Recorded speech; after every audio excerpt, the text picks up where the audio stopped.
It's disappointing, really. You can see which side of the toast she butters when you look at Rachel Reeves' decision to defend Britain's beleaguered banking sector from a looming financial reckoning because of the way the loan sharks have been abusing ordinary people. What Keir Starmer would at one point, what Rachel Reeves at one point would have said, ordinary working people.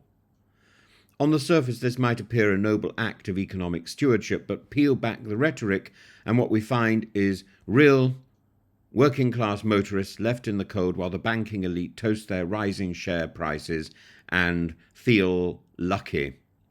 The crux of this affair is a landmark mis-selling case, and car finance providers appear to have been quietly padding their profits through undisclosed commissions paid to dealers. Uninformed customers lured into expensive loans now stand to claim up to £44 billion in compensation, and the Court of Appeal's October ruling sided with these wronged customers rightly, affirming the principle that transparency matters. And it does, unless you happen to be the Chancellor of the Exchequer and a Labour minister. For Reeves, with the Treasury in tow, has petitioned the Supreme Court to intervene, claiming that compensation on this scale would harm Britain's economic reputation and restrict access to loans. One cannot help but notice that this intervention comes at a time when banks like Lloyds and Close Brothers, those most exposed, have seen their stocks skyrocket. The government's reasoning is revealing. Reeves argues for proportionate compensation to avoid windfalls for customers, an interesting interpretation of justice wherein victims of wrongdoing are expected to accept a mere token for their trouble, and meanwhile the banks who profited so appallingly from these secret commissions are painted as essential cogs or fall guys in the economic machine too fragile to be held fully accountable by the state, by the Labour Party, by Reeves. Too, too secret, too important to be held up to account by working people. It's worth noting that Reeves is simultaneously at Davos, wooing investors with promises of a pro-business Britain, and her message seems clear. If you can deceive, and if you've got the right people in your back pocket, you can get away with it. Business is booming in Britain as long as you're dodgy. The Treasury will fight for you if you're a corporation, but working-class car buyers, deceived and indebted, must settle for crumbs. What are the victims? These ordinary people, renters, single parents, council tenants, struggling to access reliable credit.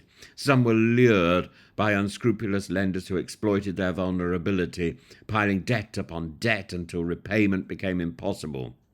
Others, like Sarah, fell prey to loan sharks when traditional credit options were inaccessible, and these stories are no less urgent. Yet Reeves' intervention, prioritising preserving banking profits over addressing the exploitation by the system. It's not an isolated case, but part of a broader narrative under Reeves' chancellorship. Her Treasury has shown a keen interest in deregulating financial markets, easing post-crisis rules, and ensuring banks face minimal discomfort. Contrast this with the Labour government's historic commitment to working people, and the dissonance is stark. The hypocrisy is hypersonic. Where is the Rachel Reeves who wants championed fairness? She's in Davos.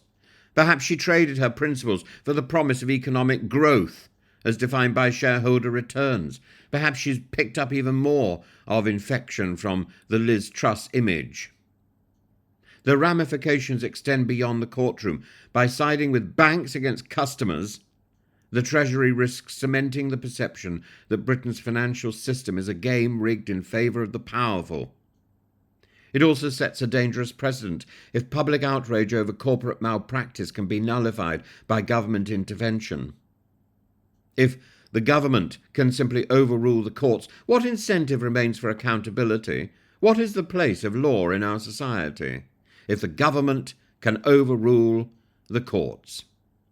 In shielding banks from the fallout of their own misdeeds, Reeves has laid bare her priorities.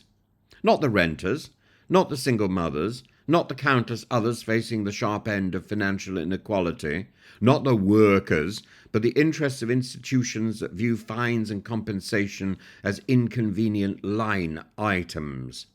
Her toast is buttered on the banker's side, and the ordinary Briton is left to wonder whether their advocate in government has turned adversary, whether Rachel Reeves is simply the star player in a team of hypocrites.